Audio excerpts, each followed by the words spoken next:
All right, so in this video, we're going to start looking at paths of industrialization.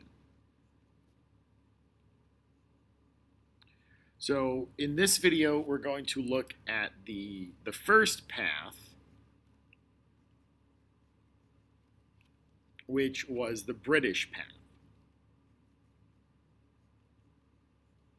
Most historians would agree that the Industrial Revolution started in Great Britain, and so this is the path that the British took. So a little bit in terms of defining terms and putting this into a bit of historical context in terms of dates. We typically date this process to 1750. Now, like the Renaissance, there is no defining date or event.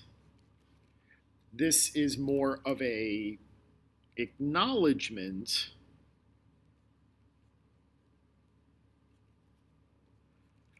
of a process, much like the Renaissance.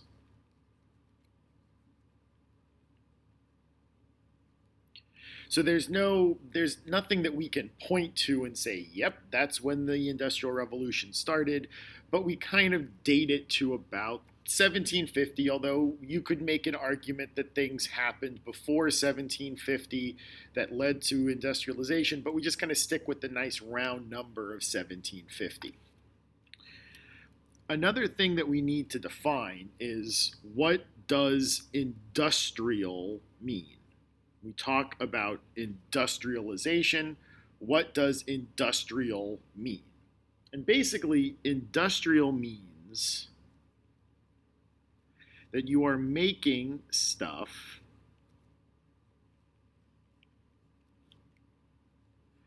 with machines rather than by hand.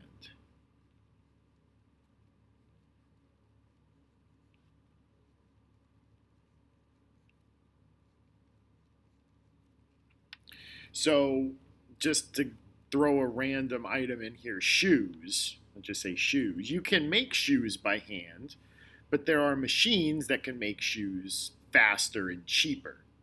So you could make shoes with tools, or you can make shoes using automated machines, and that's what we're talking about when we talk about industrialization, making stuff with automated machines.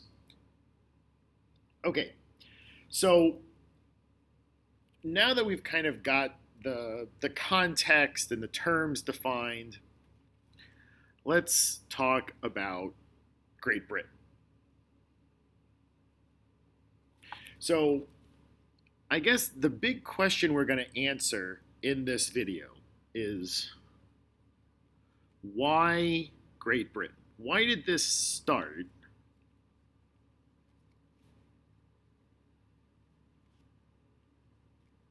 in the UK? Why did this start here? Or I guess, why did this happen in the UK first? Why did this happen here first? There are a lot of reasons. There are a lot of reasons. And I'm going to give you a lot of reasons. Some you might find more persuasive than others.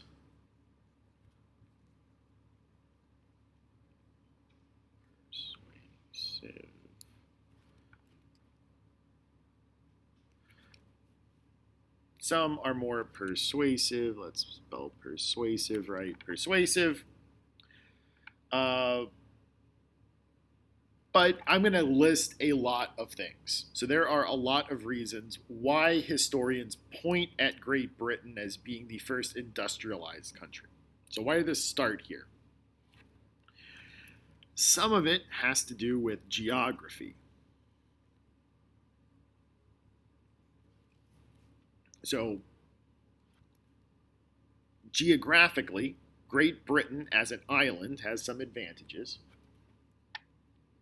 They have lots of coal and iron deposits, which were essential for early industrialization. They have lots of navigable rivers, which allows for easy transportation.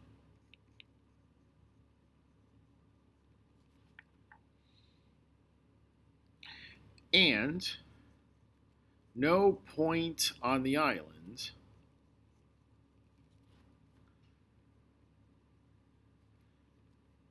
is more than 90 miles from the coast. So trade is pretty easy.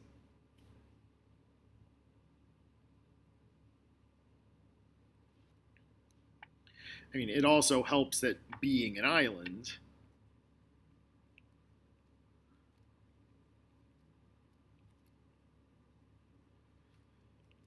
means that they have a level of physical security no one else in Europe has.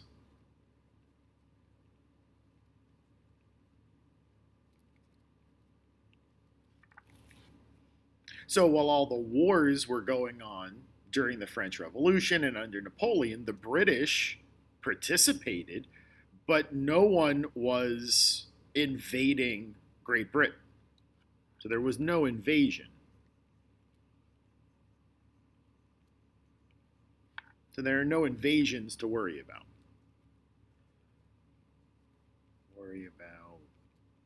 Or rebuild from.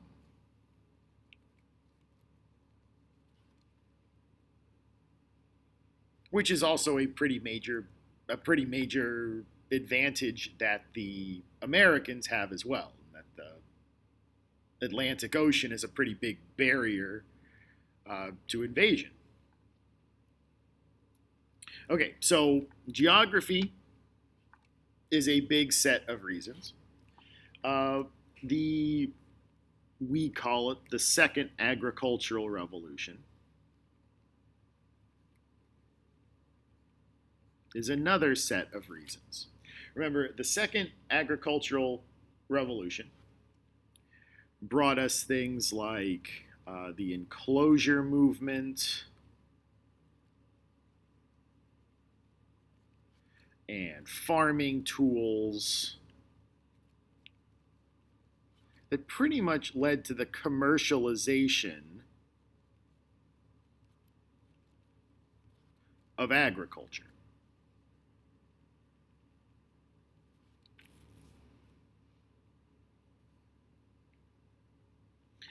This gave us a number of effects that led to industrialization. So, for one, it solidified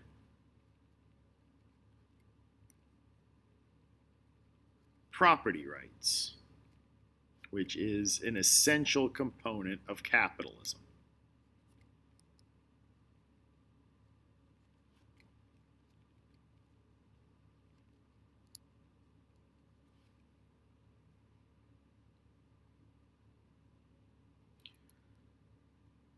It created a surplus of food.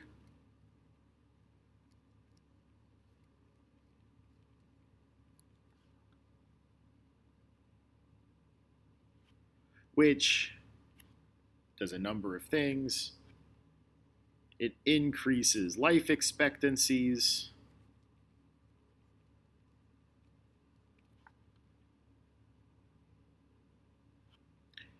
And it frees people up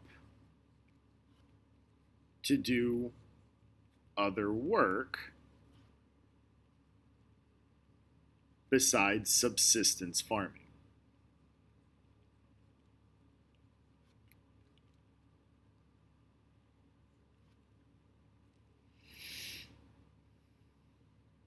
So there's more than enough food to eat, and now not everybody needs to be a farmer, so there are more people that are free to do other work.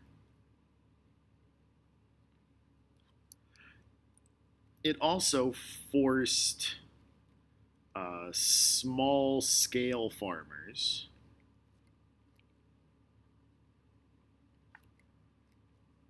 to either become employees of commercial farms, or, and here's the big benefit, at least in terms of industrialization, or move to cities to look for work. So now you have a labor force.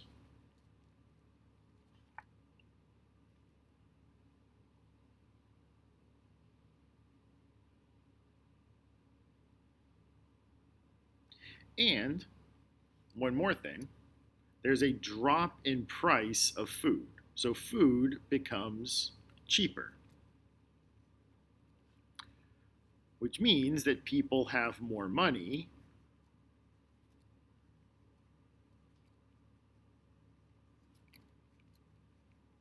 to buy other stuff, which increases demand.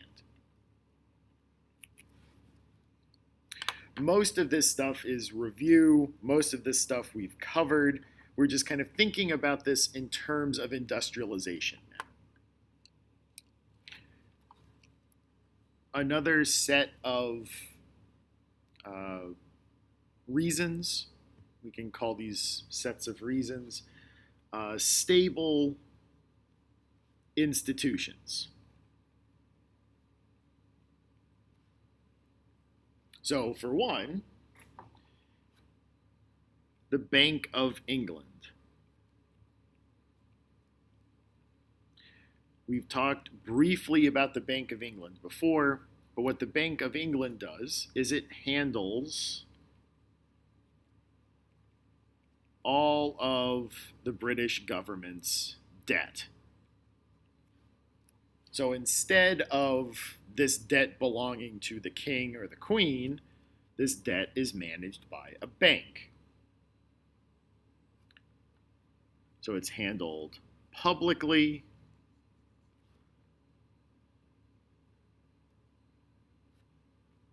So there's no hiding stuff. And in fact, that was one of the reasons why Great Britain remained stable while France fell into revolution, was that the French hid all of their debt, and the British were just like, here it is. You can come look at all of it. It's all public. They could also, the Bank of England could also raise money by issuing bonds. Bonds are basically like a super stable investment. They basically work like, give us like $100 now, and we'll give you like, I don't know, $200 in 10 years.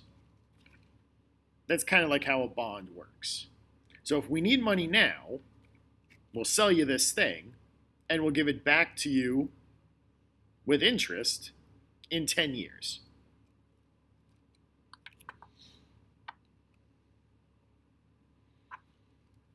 They were also the only ones who could issue banknotes. So they could actually just print money if they needed to.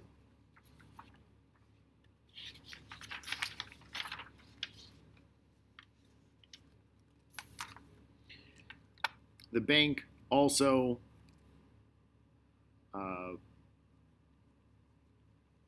gave out loans to inventors and capitalists. It was so good at protecting people's money. They only gave out loans to people that they knew would work. So they kind of investigated and questioned what the loans would be used for. They were so good at it that even George Washington kept his money in the Bank of England, even throughout the American Revolution. So even the opponent of Great Britain in the Revolutionary War kept his money in the Bank of England. It was that stable. The other important stable institution we've got to think about here is Parliament. Parliament wants all of this stuff to succeed just as much as anybody else does.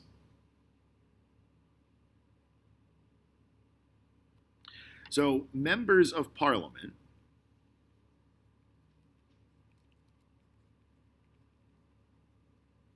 who we will abbreviate as MPs, members of Parliament were rich guys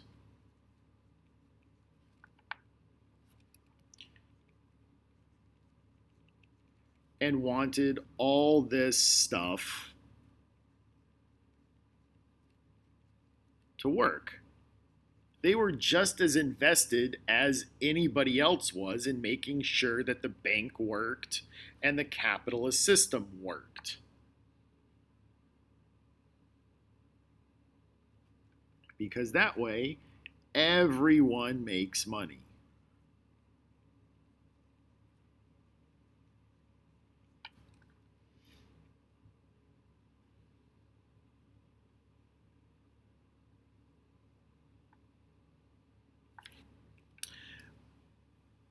Another advantage that the British had was that they had a giant colonial network. They had loads and loads of colonies. And these colonies provided raw materials, and they also provided markets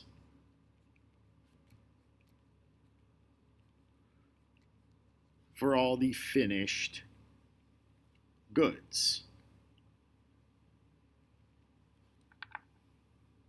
So there was never a lack of people to buy stuff because the colonies typically bought stuff from Great Britain.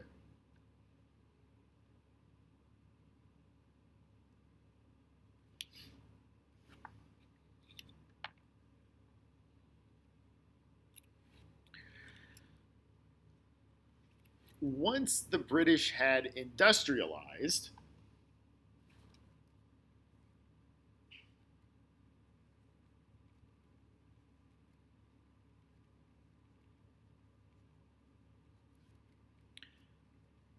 they kept all the blueprints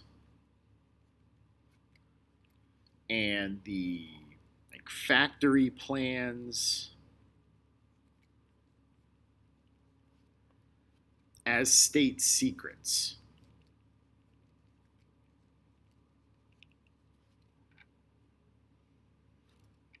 And engineers and inventors were watched and kept from emigrating.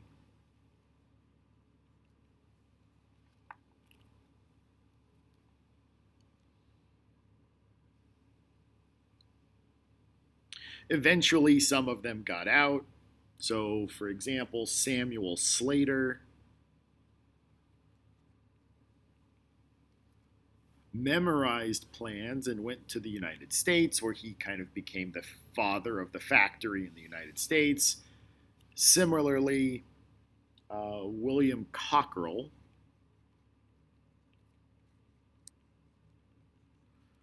did the same thing, and he went to Belgium.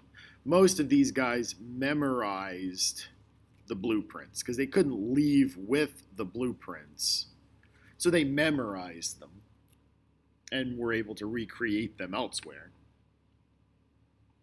But this is how industrialization spread, was through these guys leaving, and that's how industrialization went to the United States and to continental Europe. Now, there's one more kind of advantage or characteristic of the British that I'm going to throw out there, but I find this to be kind of a sort of racist argument. And this is that the British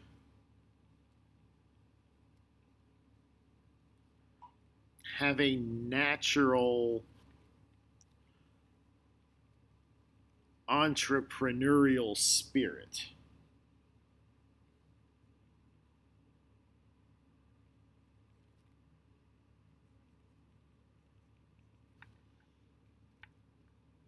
I've seen it in books before. I kind of find that to be kind of a weak argument. But, with that being said, there were a lot of British industrial inventions. And most of these dealt with textiles.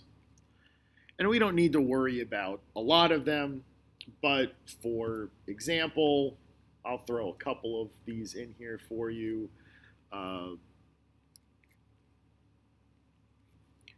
James Hargreaves invented the spinning jenny.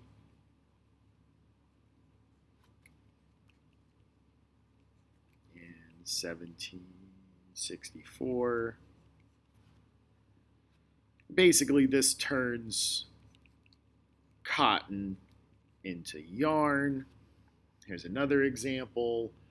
Edmund Cartwright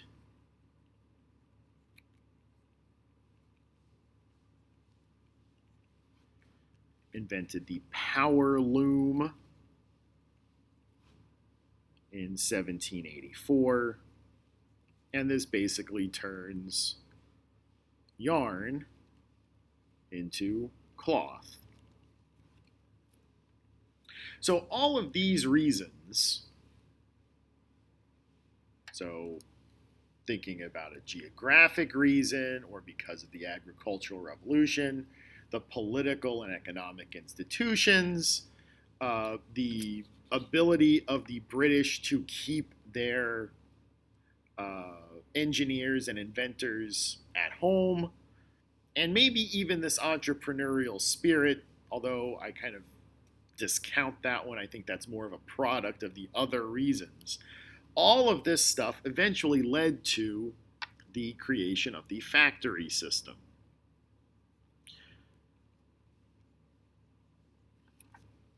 And what the factory system was, it's basically, when we think about the factory system, it's basically just what a factory is.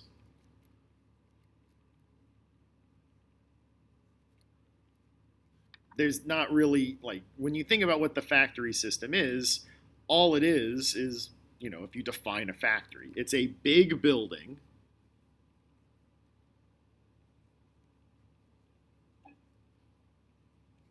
with industrial machines in it.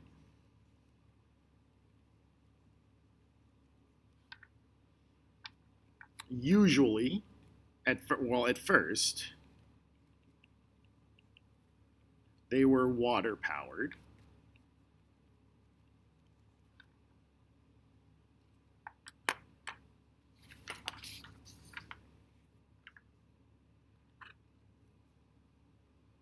But then They were steam powered, steam and coal powered. When they were water powered, they had to be next to rivers because they ran on running water.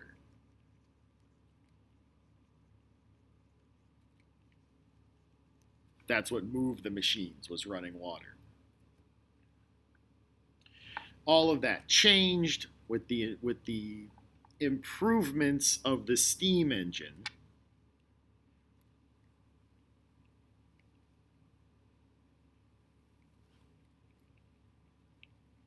The steam engine made factories buildable anywhere.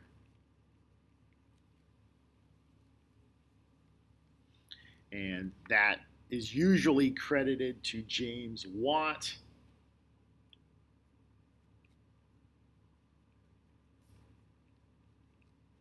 In 1782.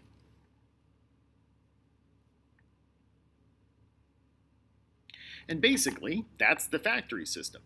Because what this did was it moved people out of their homes where they did work to a workplace. And really, that's the whole idea of the factory system, is that instead of working at home, where everybody had worked for thousands of years, now we're going to go to a place to do work. We're going to go to a workplace, the factory. Now, alongside the textile industry and alongside the factory system, we see the growth of, I guess, parallel industries alongside the textile industry. So some of these go with textiles, and some of them are going to come alongside to help business. So for instance, the coal industry comes right alongside the textile industry because this is needed to power the steam engine.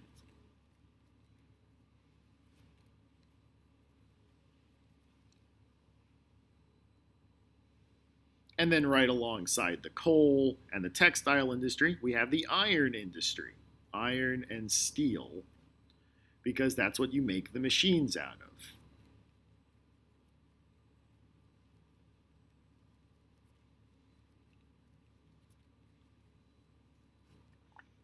And because Great Britain had access to a lot of coal and iron on the island, this allowed them to do these things. And then you put those two things together alongside the steam engine, and you get the railroad industry.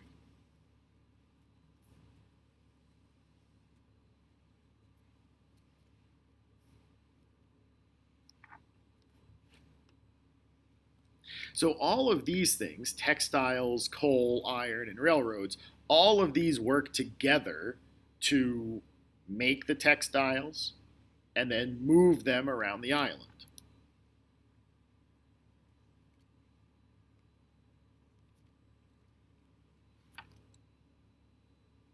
But some industries kind of grew alongside them to aid in business. So we also see, and this is where we'll stop, we see similar industries and of aid other industries. So we see more banking. We see insurance kind of become a thing like by the mid 1800s. And again, both of these things are tied to property rights.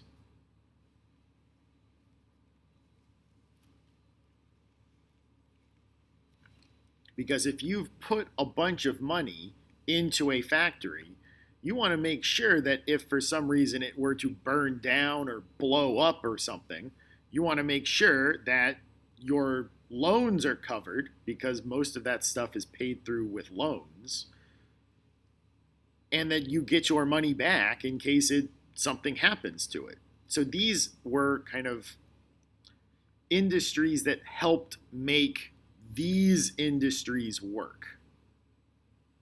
And we'll stop there because I've run out of paper, and that seems like it's good enough for right there. So in our next video, we'll look at why this didn't happen on the continent.